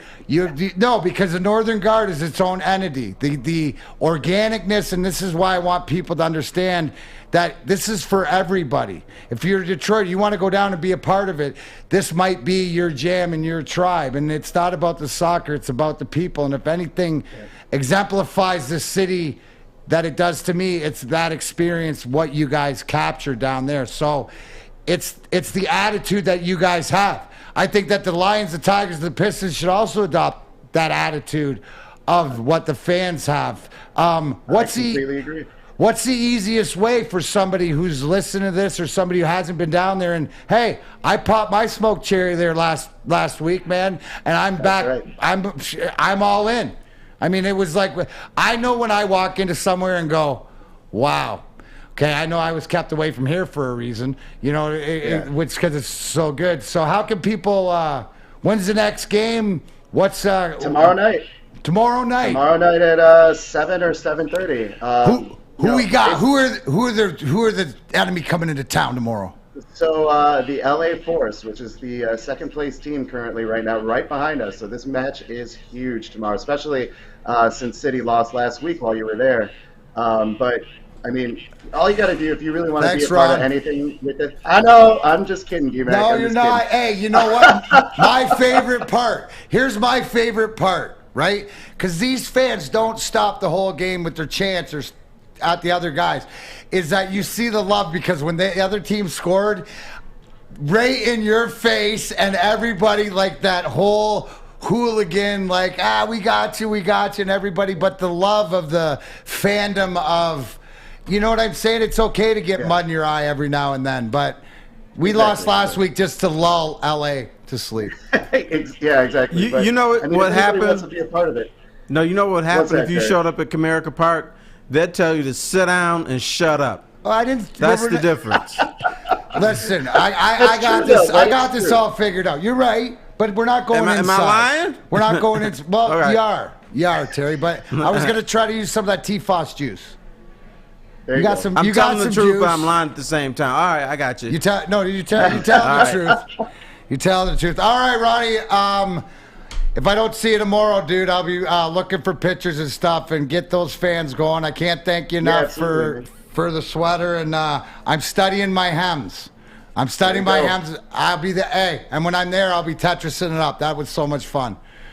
You guys, it was great talking to you guys. Thank you too. So much. You too. Detroit City Football Club. Capo Ron, go down, learn. You don't need to know the words. You learn really quick. Art, you been down there before? No, and you talked so highly of it, before the show. And did you mention the smoke alarm that there was a foul because of you? I should have brought it up, but yeah, there was a smoke delay for 3 minutes, Terry, because I caused it. And I looked over and I said, "Am I going to get in trouble?" And they said, "No, it's the way the wind blows." But I said, "That was me." Yeah, DMac causes smoke delays at DCFC. But Art, at the end of the day, you heard Ron. They lost. Yeah. Well, it was a smoky loss. So that's exhibition. Okay. Yeah. Or not exhibition. It was regular season. Yeah. Yeah. Don't matter. That really doesn't matter. But you were telling me, Terry, that like you mentioned, Cass, you'd been down there to Cass Tech and stuff, but you haven't been to Keynote Stadium. Yeah, I've seen him play at Cass Tech, Oakland University. Ultimate Soccer. Yeah. So I've seen him in some different venues, and you don't have to like soccer to go to games. No, absolutely. It is, and it's not a game; it's an event. That's what it is. It's an event, and for me, and I said is walking down the street. It reminded me of what it would be like to walk over in England into the Derby, the match, the way the houses lead right into the stadium. And it's really cool, the way that they have it set up. And if you're looking to go spend a Saturday evening down in Detroit, my advice, park at the Fowling place and walk over. It's an experience. It's and an Darren experience. promises not to delay the game this time. I don't. I won't be there. I'll let you guys go. This is a serious match against the second place team, Art. So we got to take care of that. But always good to hear about DCFC, and I take that as a challenge, Mr. Foster. The fact that probably not inside the stadiums, but maybe outside the stadiums, we can get a little playoff hooliganism going. Whatever you want to do, man. You're Europe, man. Do your thing. Ah, nice. Do DMac. That's it. That's what I try to do. That's what I try to do. Couple other things down in the city and stuff like that. Yeah, one thing that Fish, you need to tell us what's going on this weekend actually in the city. We have several things going on. Thank you very much, Sir Arthur the Great. Several things going on. First up, you want to win this lovely picture of Calvin Johnson? Well, wait, hang on. Do you win the picture or do you win the actual? Yeah, hold on, wait. I of... thought that wasn't for me. Fish had this big Calvin Johnson picture, and he said, "Hey, DMac," and I went, "Fish, thanks, bro." And he looked at me and he said, "You can take a picture with it." Yeah, he doesn't give you anything. No, but just the way he let me down, Terry. He's like, "You can take a picture with it if you want." Well, no, because I was walking him, and I actually thought you wanted the picture. So I was like, you can take a picture if you would like. If you would have gave it to me, I would have took it. Didn't have any room. Fish is a tease. All right, what else we got going on? Oh, so you can win this picture, Fish not is the a paper. tease. On Sunday, September 26th from 11 a.m. to 1 p.m., go to the Lions pregame at the Tin Roof. You must be following Woodward Sports on social media, Facebook, Twitter, and Instagram. Special thanks to John at the Pro Sports Zone inside of Laurel Park Mall in Livonia. For all your signed sports memorabilia, check him out. Speaking of the pregame show on Sunday, back-to-back, Fish, get it. You can upgrade to front row tickets during Woodward Sports and DraftKings, Jose Cuervo, and the Riff for Lions pregame show with Braylon Edwards, Ryan Armani, Maz, Jade from WIRF, Kennedy Broadwell, and any other people that decide to show up. Live pregame from 11 a.m. to 1 p.m. on Woodward Sports Network. Live from the Tin Roof, Facebook, YouTube, and Twitter, Sunday versus the Ravens, which, by the way, Terry Foster, we will win that game. Ooh. So, after the game, you can join us for the Lions post-game show at the Brass Rail. To celebrate. To celebrate the Lions' victory over the Ravens. Or just enjoy pizza. That's all. And the Lions' victory. Or the Cuervo. Or drown your sorrows with a little Cuervo. And a Lions victory. They start at the 2-minute warning of every Lions game. Stick and Anson will have the commentary of the post-game show. Lions post-game show covering all highlights and fan reactions from the Brass Rail after every Lions home and away games. Come join on our after-party VIP event for Woodward Sports fans. Pizza and more. There's your pizza, Terry. The official post-game show of Detroit football is at the Brass Rail. Let me ask, though, Fish, and actually, you're the wrong person to ask. I'll ask the haircut expert around here. If I wanted to get a good cut, where do I go, DMac? Well, the same place I'm going to go, Art, with this shenanigans. Again, I got a week left. Guys, let's be honest. We like simple stuff like football 5 days a week. Which, Terry, do you know that the NFL runs the lottery? Anyways, we like things uncomplicated, like Lady Jane's haircuts for men. Walk in, sign in, sit down, and before you know it, you're handsome and clean. Get to Lady Jane's, open 10 to 8, 7 days a week. Walk in anytime. It's always wicked awesome. Tony is a third-generation logger that has a simple, practical approach to life and work. That's why his Coast DX342 knife is perfect for him. The stainless steel blade is rust-resistant and made for all-weather use.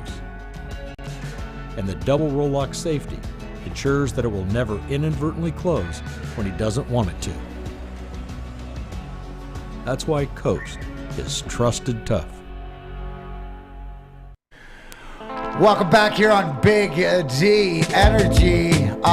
Yes, guys, Arturo from Flint here. The Art of Combat, we mentioned. What UFC is this weekend? 266 already? 266 already. Now, where is this being broadcast from? This will be in Vegas, so it'll be a Vegas card. I'm 99% positive an Apex card, too, which is, it's crazy because you've got the press conferences and everything, and those are open to the public. So actually, let me double check, because with this whole COVID mess, I don't know what's what. If they're doing it in Vegas and Abu Dhabi in a shipping container by the naval storage, I mean, wherever Dana White can find a spot, he'll find it. No, that he will. Obviously, 5 cards on the fight. Nick Diaz, Robbie Lawler that's the sort of the main one. Is there anything on this card, or what kind? Are you excited for this card? Actually have these are, to me, these are like the veterans. The guys that have been around a little while, the guys that we've seen that are brawlers. There's no question how tough they are, but is this just a paycheck, something in the tank, or are they really fighting for something? Well, a correction too. This is at the T-Mobile Arena in Vegas, so it's a pretty big deal. Obviously, the press conferences were, but it gets all weird. To me, the people's main event is, of course, Nick Diaz and Robbie Lawler. This is what's weird about this, and if you want to get all fish facts, if you will. Yes. It has been 209 months since Nick Diaz has come back, and he's from the 209, Stockton, California. So it's kind of like, what do they call that, Fish? Is there a certain number or name? Coincidence? A coincidence, but someone say conspiracy theory? Yeah, conspiracy. Or I like that better. Or it's fate. not a conspiracy theory. It's receiving the message. Receiving the message. Yes, it's out there. So Nick Diaz. Can read it. Nick Diaz is actually asked to have the fight moved up 15 pounds, and he did that 2 days ago, in which Dana White and Robbie Lawler agreed. So it kind of makes me worried, to be honest. This fight has been 17 years in the making. Nick Diaz flatlined Robbie Lawler as one of his best knockouts and what he's most well known for when they do the highlight. But it's a people's main event. What's that mean? 15 pounds. So they were supposed to fight at 170. Nick Diaz, the week of fight week, asked to move up to 185 in typical Nick Diaz fashion. So to me, that kind of worries me. He's no longer Nick Diaz. He's Thick Diaz, as they say now. But yeah, it's the people's main event. I mean, on top of that, we've got Valentina Shevchenko, who is just like, if there is a 007 villain that was real, it's her. She has the accent. She's got the blonde hair and the ponytail. She kicks ass. She's going up against Lauren Murphy, who is just, not to be rude, but she's kind of like Trailer Park Badass. Like, she's just got that look about her. Like, she's an old biker lady. Like, but I like her. Tough? Yeah, tough. Durable. Is that going to be a good fight, or? She's on a 5-fight win streak. Valentina, one of the greatest of all time, is on a 7-fight win streak. We'll get to betting later, but, I mean, Valentina's a beast. Brian Ortega and Alexander Volkanovski, who Volkanovski Fish used to play rugby. He was 200-something pounds. Now he's all the way down to 145. I was hoping Is Ortega that small? Ortega is 5'8" and 145. But the way that he looks, and I noticed that too, because the press conference yesterday. Holy cow, man! I was like, I always thought he was like 180. I thought he was like 6'4". Like, yeah, 5'8". 145 pounds going up against Volkanovski, who I believe is 5'3". Fish, I'm kind of disappointed in your reaction. He used to play rugby, Fish. Yay! Thank you. Anyway, that is your main event. Is that what you wanted? Yeah, I guess. There was rugby this weekend as well. Is that what you wanted? You wanted me to promote some other rugby this weekend? No? It was Okay, disappointing. Now, T. Fox, well, are you into the... I know boxing back in the day, which did you see? Let me bring this up. Art, what did you think? Not only of, because I don't know if I asked you, but the Canelo press conference where you were telling me, listen, you don't say mother or anything in front of everybody. Especially, but that was authentic, right? Yeah, it was not only authentic, but it's Hispanic culture too. I mean, but tell people, so there's a press conference for a fight coming up this weekend too? Well, no, that's coming up later in November. So that's between Canelo Alvarez, who his only loss is to Floyd Mayweather, against Caleb Plant, who's Trailer Park, Tennessee trash, and I love it. And they ended up getting close to each other during the press conference. Now, DMac, this is what's crazy to me is even in wrestling events during the press conferences, they separate you. They have someone in the middle. Not in this one. Canelo Alvarez, Caleb Plant, they were this close to each other. Caleb said something to Canelo involving his mother. He did not like it. A shove. a slap later, a little bit of blood, makes me excited for a boxing match. Other than the heavyweights, we have something to be excited about. Canelo Alvarez is one of the greats. I mean, even in that press conference, he slipped, boom, bop. I mean, it was beautiful. But you know what? Dana White was very critical of that, said you should never allow fighters to get that close to each other. I mean, is he wrong? Dana White can't say that because you could just go back and look at John Jones and Daniel Cormier, where there was the hand on the throat. Everybody remembers that. There was the Conor McGregor and Nate Diaz, in which Conor McGregor punched Nate Diaz's strong hand during the press conference. Oh, and during that, they were throwing Monster Energy bottle. Dana, you can't. It's pot calling the kettle black, whatever. I mean, really it is. It's two fighters. It's like, it makes no sense to me why they wouldn't throw punches. Are you a fight game guy or boxing or UFC? I am or any of a it? peripheral guy. I mean, I don't watch it religiously, but I watch, some of the ESPN fights. I like to hear the storylines and see if people can back it up. So I'm kind of I guess a grade C fan. Yeah, but that's all right. It's from a distance, right? To sort of be able to engage in the conversation, like the fact, because that's sort of where dude, I'm watching wrestling, and here's the thing with wrestling: if they're fighting, if they have a press conference in wrestling and they punch each other.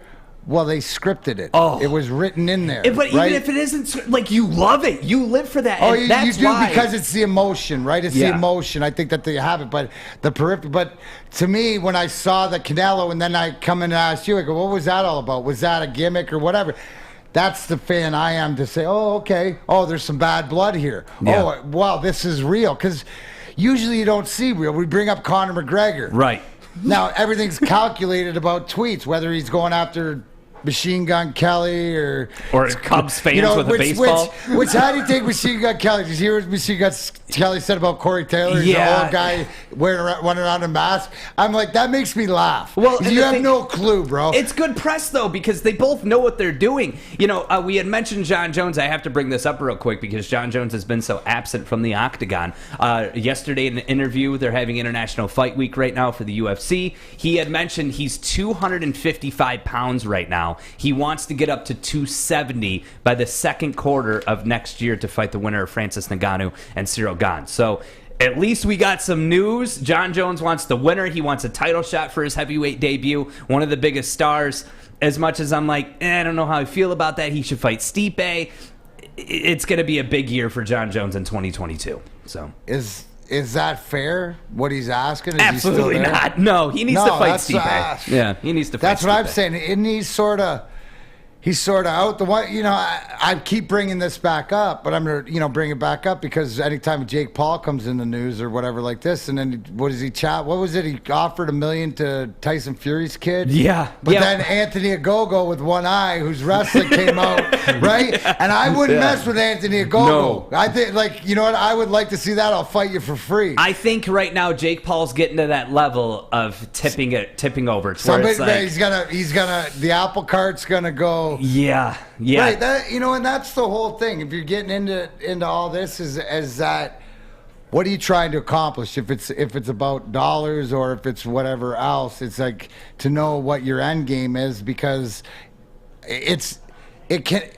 making this much money, raising this much money, it can only end bad, right? Not bad, but it can only end with him getting his butt kicked, right? Yeah, and I mean, the thing is you can make a spectacle of yourself for so long, but eventually that star burns out. And I think he's reached a point to where, I don't know, beating Tyron Woodley is an accomplishment, don't get me wrong. Even Ben Askren, he's a former champion.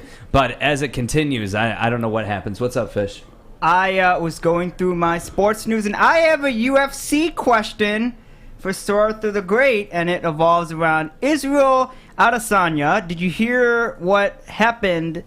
Oh, he didn't. He made comments. Did you hear any of his comments? Comments in regards to? In regards to New Zealand, the country that he is from. I know that if I had to guess, he's probably not a big fan. That is correct. There we go. He promises to never fight in New Zealand because of the government's quarantine system that they have, where they can't fight in a biosecure bubble, basically. Yeah, I think that that's interesting, and I wanted to ask you, DMac, because like obviously when you were in the league, the political spectrum of the world wasn't as crazy as what it is today.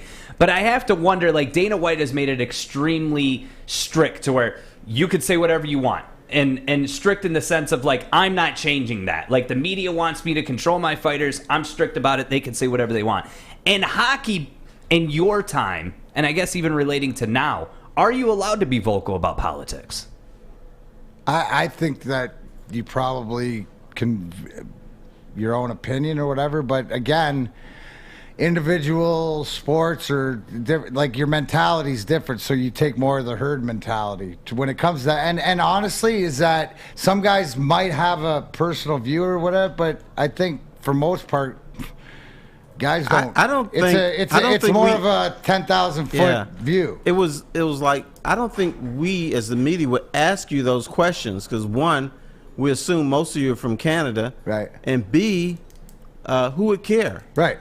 Right, so we just avoid that. Yeah. No, and I think because UFC are fighting so international, right? More to that. I mean, I think there's different times when things have happened, obviously, throughout the world. You know, life events, obviously 9/11, we all experienced it and stuff and had to, you know, move forward and stuff. But yeah, you really don't, unless you're politically activist or, it's the same thing as that. You're not going to go to Chris Draper or Steve Eiserman and ask him about cannabis, are you?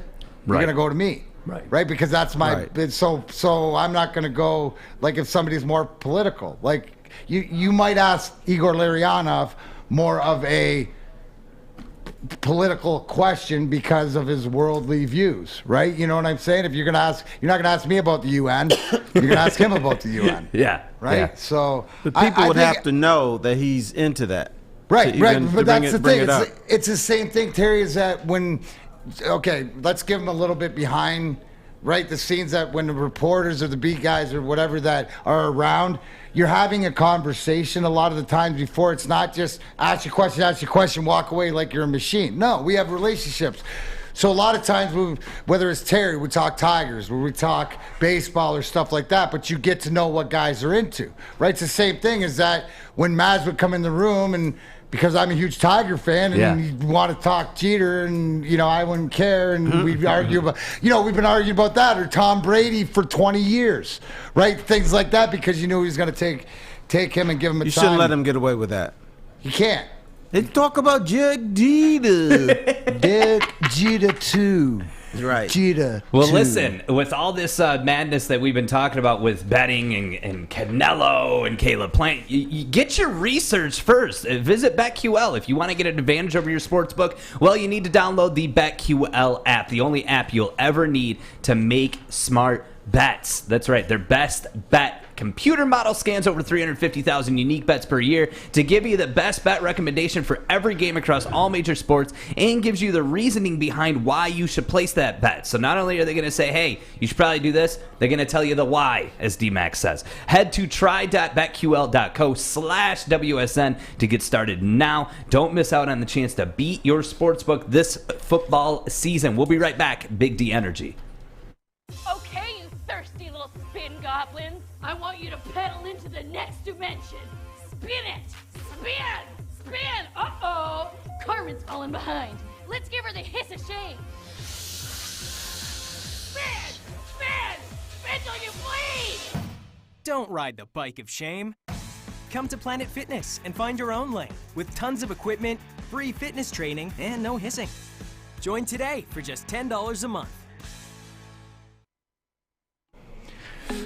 Welcome back, Big D Energy. Terry Foster, Darren McCarty here on this Friday. Fish in the fishbowl. Arturo running the ones and twos. A lot of interesting stuff going on this weekend, whether you're down. Obviously, Lions game going on Sunday. Got the fights going on tomorrow. You got the college football games. T. Foss. Yes, sir. Ready. Fish, you got your pen, buddy? Let's see how good T. Foss is. I need you to mark down the picks, buddy. Here we go. We're going to do a few picks going on, obviously, with the big games going on this week.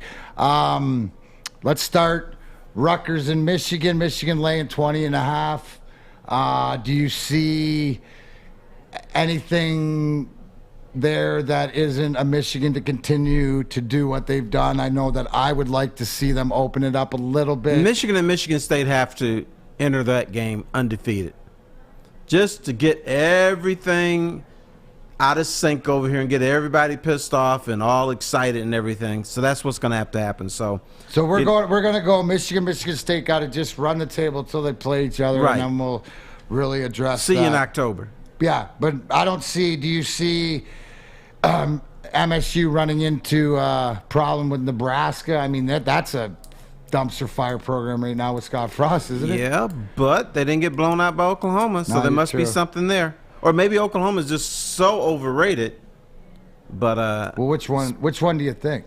Spartans win. Spartans win? Yeah. So I just like what they're building. You mentioned it earlier, right? It's tough to bring in, whether it's new recruits or transfers, but to bring in 42 guys and get them to all buy in and to have that speaks a lot to Mel Tucker. Notre Dame, Wisconsin. Is that of interest? I think. That's a huge game, and they're playing at Soldier Field, which is where the Notre Dame Mafia lives.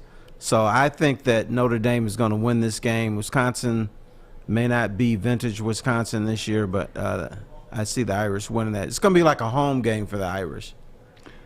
You think it's going to be a home game? So you think that the Fighting Brian Kellys are a little bit better than what Wisconsin is? Yeah, they're ready to take care of them. Will it tell us something for Michigan going into Wisconsin in 2 weeks? What comes out of this game? Will this give the Michigan more of a understanding of what they're playing against? Oh yeah, absolutely. But playing at Wisconsin is tough anyway. First of all, the atmosphere is great.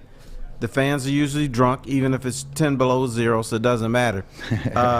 You always have to be concerned with Wisconsin. The thing that Wisconsin doesn't have is that great running back, but they still got the big fat guys on the offensive line, and they can wear you down. So you always have to be careful about Wisconsin. So, I think Michigan's going to know exactly what they have to deal with once Wisconsin loses to Notre Dame. All right, I'll throw this one out there. We'll go to the NFL. At home, Detroit Lions right now getting 8 points. Is that enough points against Lamar Jackson and the Ravens? No. I think it'll be tight, but I think in this situation the Lions are going to be right in it, but it will be Baltimore that scores, gets a couple late scores to win by more than 8. So I'm going to take the Ravens in this one. Does this make sense, Terry? That other teams that we're watching, like you watched the Baltimore, who has, like, the way they executed the fourth down, you see on the NFL films, their coach Jim Harbaugh going to say to Lamar, you want this? To go for it and stuff, and the execution of it. Is that where we're at with the Lions? We just don't have those plays to make. We don't have the tools in the toolbox yet, but we will get there by realizing what we don't have. Here's what the Lions cannot do. They cannot line it up on 4th and 1 and run the ball and get that first down. Right. They have to pass the ball. And I know they were Dan Campbell was criticized. He was in that situation. He passed the ball. I'm like, what else is he going to do? They can't just line it up and run it yet. That's to come in a couple of years. They haven't been able to do that in the last 4 or 5 years either. No, that's such a great point. And here's the point with Baltimore. Harbaugh gave it to his best player. If you're going to give it to the Lions' best player, you're going to have to pass it. Because Hockenson, he's not going to run the end sweep or anything like that. He's not going to run it off tackle. So you have to run the football if you're the Lions in that situation. If you're the Ravens, you can run off tackle and get it. That's such a great point. It reminds me of the end of the Tennessee-Seattle game, right? They're down on the 1 yard line, and there was no question that Derrick Henry was going to get it, right? You know what I'm saying? Like, that's just there's so many sort of guarantees, and that's one that we don't have yet. How about some of these other games? You got Justin Fields starting his first game going into Cleveland. What do you think about not only Chicago but this Cleveland team? Are they for real? Cleveland's -7. I think the Browns are for real. Now, championship for real? No. But being dangerous, yes. For giving Kansas City hell, giving Tampa hell in a game if they were to play, yes. I think it's going to be very tough for Justin Fields to go in there and win. He's just too young. Yeah, no, and I don't think he's ready for that yet. I look at where the Browns are is where the Lions, that's a stepping stone to getting to be competitive, being in those games, actually the ability to win against the top teams. Maybe not a Super Bowl caliber team, but a playoff caliber team, a team that can get on a roll or put their pieces together, stay healthy. If Quinn Trisha had worked, the Lions would be the Cleveland Browns right now. A team that can win 10 or 11 games or just miss the playoffs, or when right in that edge where you can make the playoffs or win a game or just miss. But you're a competitive team. Every time somebody plays you, they got to say, okay, we got a game plan for this team. The interesting one I bring up to you, Terry, this weekend is because I don't know what to make of this team, and I think that it's the beginning of the end, and I don't know if it's the beginning of the end of their coach. Eventually, I know it's of their quarterback, but Cincinnati Bengals at Pittsburgh Steelers. The Steelers are -3. Ben's got a bad shoulder. That Pittsburgh team just doesn't look right. Is it? I'm not saying fire Mike Tomlin or whatever, but is it time for a change there, or is the quarterback change? You got to get a different quarterback. Ben Roethlisberger is struggling. He's old. He's getting hit a lot. So, and you know what? He's thinking about it now. He's not just playing carefree, spontaneous football. So, I think you do need a new quarterback. Pittsburgh should have groomed someone to replace him years ago. So it's about time. They thought they were doing that with Mason Rudolph, didn't they? And right, he sort of gave up on him. Yeah. And maybe he wasn't that good.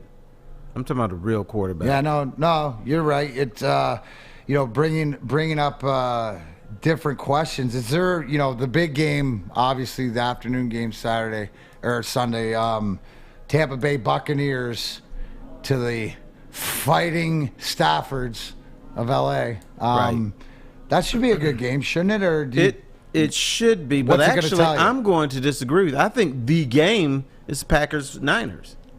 Okay. Because we're going to find out a lot about the Packers. They had a horrible game and a beautiful second half. So we're going to find out a lot about them. Also, there's been some back-channel communications between these two teams. Is Aaron Rodgers going to be the quarterback for the Niners next year? Is Garoppolo going to be out? So to me, that's an interesting thing because the moving parts are dealing with each other. Now, locally, that Rams-Bucks game is going to give Lions fans an opportunity to say, you know what, Stafford's not that good, which they've been screaming to say because he's going to lose to Tom Brady. Everybody loses to Tom Brady. So I don't think you can, determine if Stafford can't play based on that game. But that's going to be interesting too. At least, from this standpoint, it probably the Rams' first loss, and people around here can celebrate because they are. I think people here are just in a rough situation. You want Stafford to lose.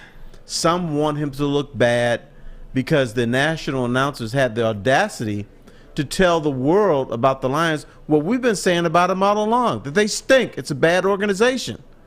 So the fact that somebody nationally said it, now we're outraged. How dare you say that about our Detroit Lions, damn it.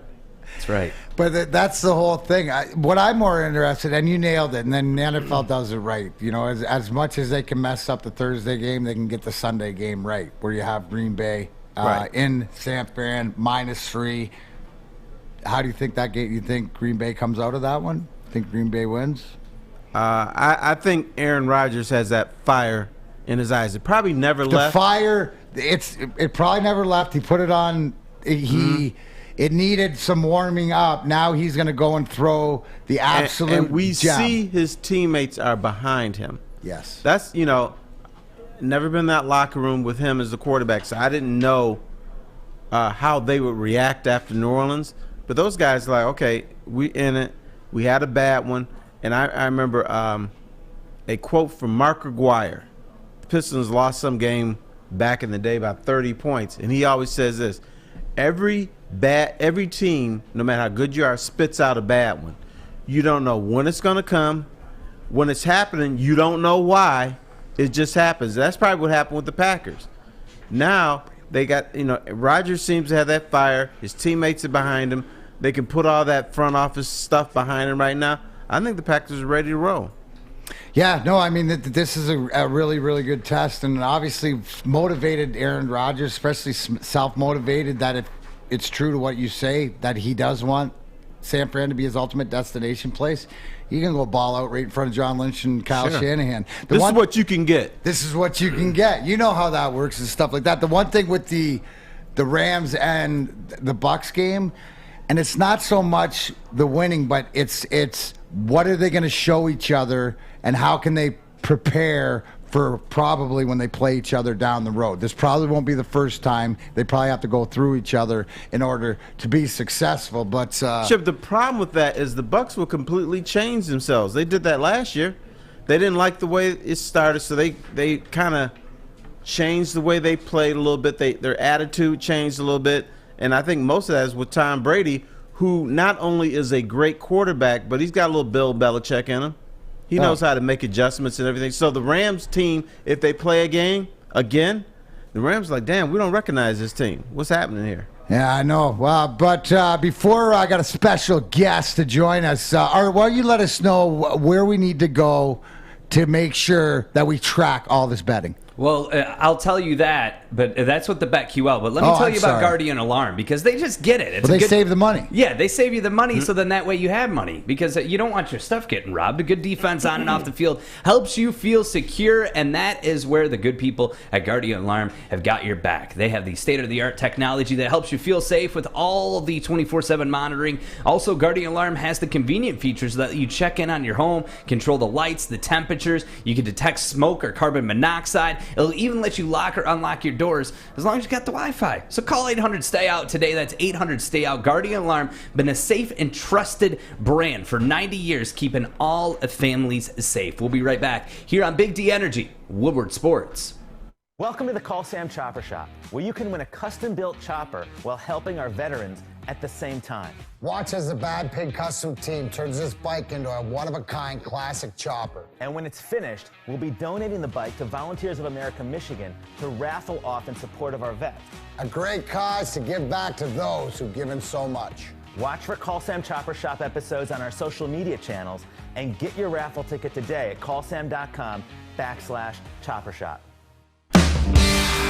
Well, welcome back. Last segment here before we get kicking off to this great weekend. Any big plans there, Terry? I'm supposed to go to a brunch Saturday, which I'm trying to get out of. I'd rather go to the Tigers. And I'm having dinner with my friend Clifton Brown, who covers the Baltimore Ravens, and young Rob Parker on Saturday night. That's about it. And young Rob Parker, you snuck that one in there. Tell that human being I said hello. Before we bring on our special guest, we forgot to play Neal's clip, his pick, the Get 'em Right. That's right. Live from the golf course, from DMac's office, here's your Neal rule, golden rule, get right, Saturday night pick. Hey guys, what's up here? We're at the Real Team Real Estate Range Lending Golf Outing at Pine Trace Golf Club, benefiting the Cassie Hines Foundation. Now look guys, you know this. I'm here to give you the Get Right pick of the week, my Saturday night late night special. We lost for the first time last week on San Jose State. That's fine. We're finna bounce back. We are 2-1, so ride with me here. So here's what we got. Even though I'm not at the show, not at Big D Energy today, I'm still working for you guys. I've been going over all these picks and everything that I want to do. So here we go. Late night, Saturday night, going to get you right. If your Saturday doesn't go the way you want it to, here's the bailout on Saturday night. Taking BYU minus the 23, South Florida coming all the way across country. It's the first time they've left the state of Florida this year to play a game. That BYU trip It's hard, man. It's hard, and I know the line reflects it. We know they're playing at elevation, just under 5,000 feet there in Provo, but I like it because it's under 24. You're getting it at the 23. BYU looks really, really good, and this isn't the South Florida team you think that it has been. So with that respect, we're taking BYU minus the 23. We're going to get you right. If you had a bad day, bail out. BYU minus the 23. We're back, baby. Big D energy, Neal rules, get right special. Have a good rest of the show, guys.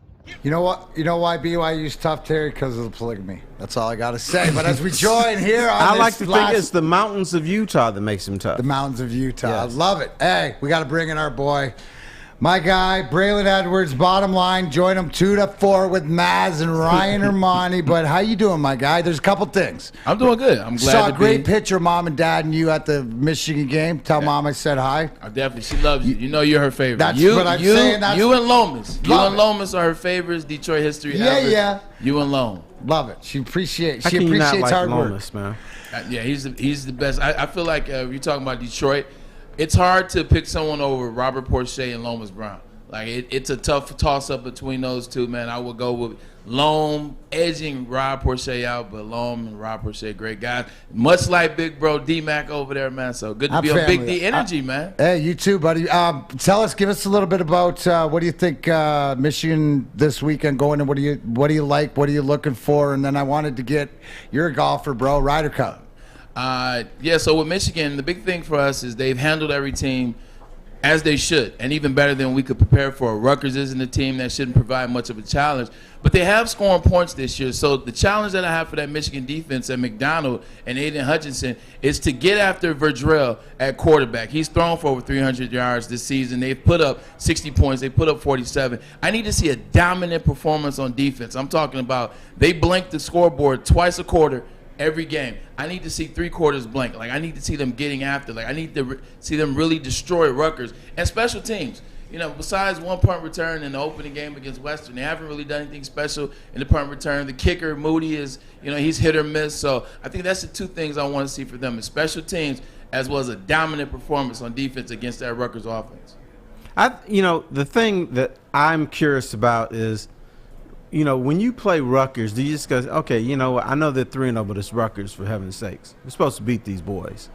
Yeah, but doesn't Rutgers, Rutgers program, they've brought some players in. Schiano's made him better, but you can't sleep on Schiano's teams no matter what, because they could be 4-8 one year and turn around and be 9-2. Like, he can get players in there. Schiano's done a great job coaching. Like, he's done a great job of putting that Schiano spin on this Rutgers team. Like, you can see it in them. Like, they're trying to get better. They're doing things that they haven't done.